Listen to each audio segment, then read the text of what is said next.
35 ton അനധികൃത ഉൽപ്പന്നങ്ങൾ പിടിച്ചെടുത്ത് ദുബായ് കസ്റ്റംസ്. വ്യാജ കോസ്മെറ്റിക് ഉൽപ്പന്നങ്ങളും സിഗരറ്റുകളും ഉൾപ്പെടെയാണ് കണ്ടെത്തിയത്. 3 മാസത്തെ വിപുലമായ പരിശോധനയിലാണ് ഉൽപ്പന്നങ്ങൾ പിടിച്ചെടുത്തത്.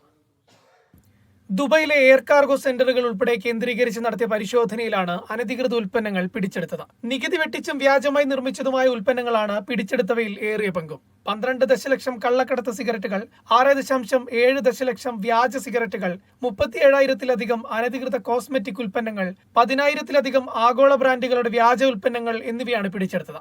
പരിശോധനയിൽ കണ്ടെത്തിയ നിലവാരമില്ലാത്ത കോസ്മെറ്റിക് ഉൽപ്പന്നങ്ങൾ കടുത്ത ആരോഗ്യ പ്രശ്നങ്ങൾക്കുൾപ്പെടെ കാരണമായേക്കാവുന്നതാണ്. UAE-യിൽ ഈ വർഷം ആദ്യ പകുതിയിൽ മാത്രം പിടിച്ചെടുത്തത് 17.6 ദശലക്ഷത്തിലധികം അനധികൃത ഉൽപ്പന്നങ്ങളാണ്. രാജ്യത്തിന്റെ അതിർത്തികൾ സുരക്ഷിതമാക്കാനും പൊതുജനാരോഗ്യ താൽപര്യങ്ങൾ സംരക്ഷിക്കാനും ശക്തമായ പരിശോധനകൾ വരും ദിവസങ്ങളിലും നടത്തുമെന്ന് അധികൃതർ അറിയിച്ചു.